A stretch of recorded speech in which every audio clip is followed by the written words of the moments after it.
The NFL has a history of players going to great lengths to acquire the jersey number of their liking.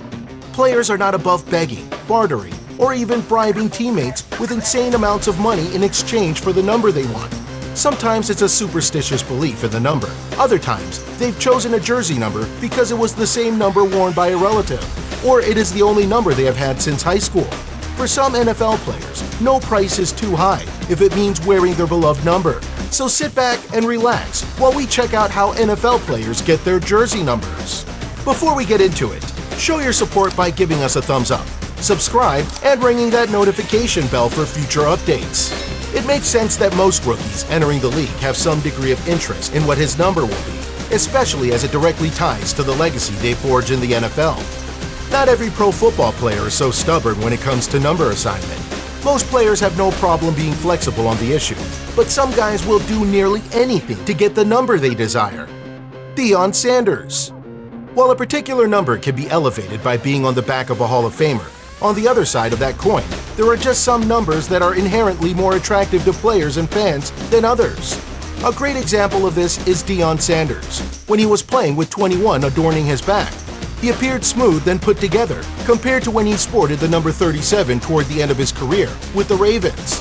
There are limits to how desirable the number 37 can be, but this most likely has to do with Deion already establishing himself in the 21 jersey when he was still dominating the league, while number 37 was never given the benefit of the more dominating version of primetime. Randy Moss.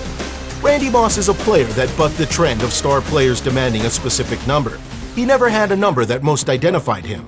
Yet some say the number Moss looked the best wearing was number 18, the number he wore with the Raiders and had the least amount of success in. Clinton Portis.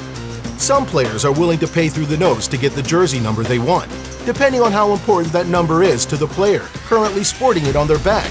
Arrangements can be made if the price is right. Clinton Portis famously forked over $40,000 for the number 26 after he was traded to the Washington Redskins. The stakes of a number. Money is not always what it takes to entice a player to give up his number.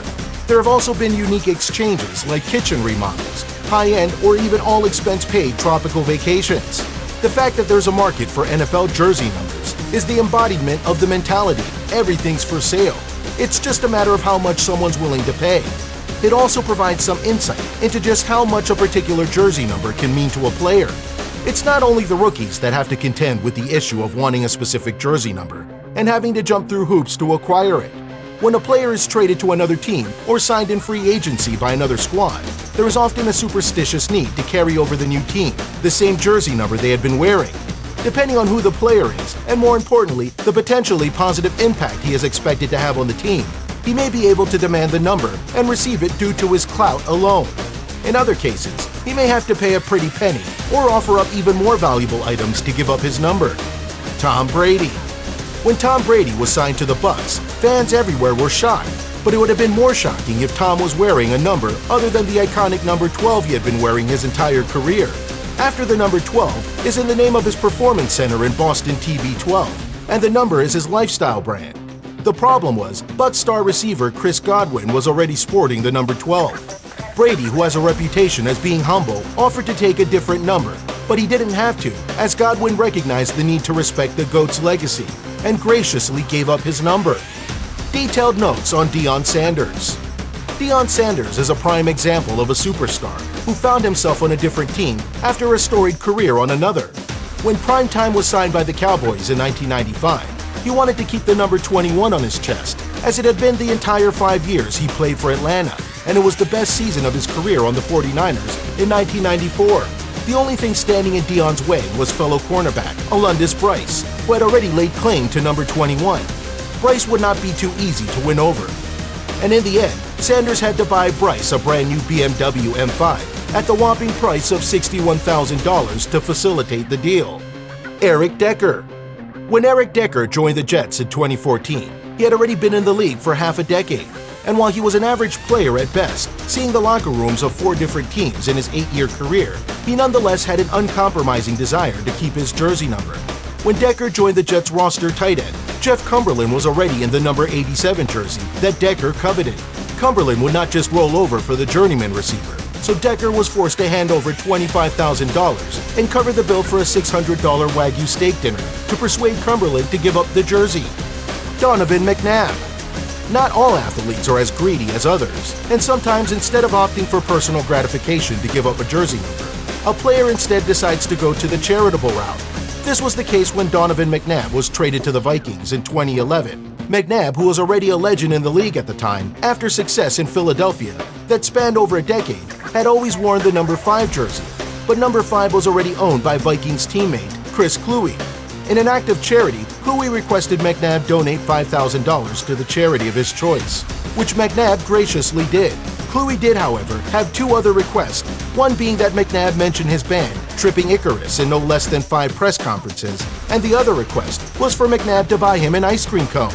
Although McNabb had no problem donating to the charity, which he promptly did, in the end he refused to mention the band and provide the ice cream cone. Darrelle Revis. The next player paid a huge sum of cash to acquire the jersey number he wanted, but as he only played for the team a single season, it seems like a bad investment. In 2013, when Darrelle Revis was traded to the Bucs, he wanted to keep the jersey number 24, as it has been his number for the entirety of his NFL career. Mark Barron, his fellow Buccaneer teammate, was already donning the number 24, and he had an affinity for that number as well.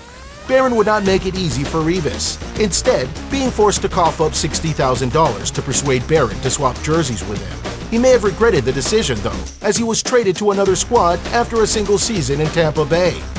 Todd Gurley. The last player on this list will quite possibly have the hardest time acquiring his preferred number.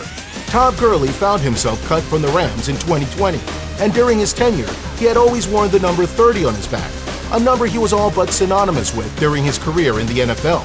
Gurley was signed by the Falcons a few months after being cut, but he had a problem if he thinks he'll be able to get his coveted number 30 from Quadri Olison, who already wears 30 in honor of his brother, who was murdered.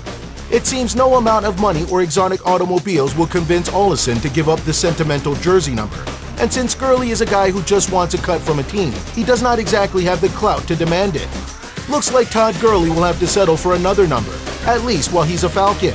If you ran the yards on the field in the shoes of the players mentioned, would you go through the expensive hassle of obtaining your favorite jersey number?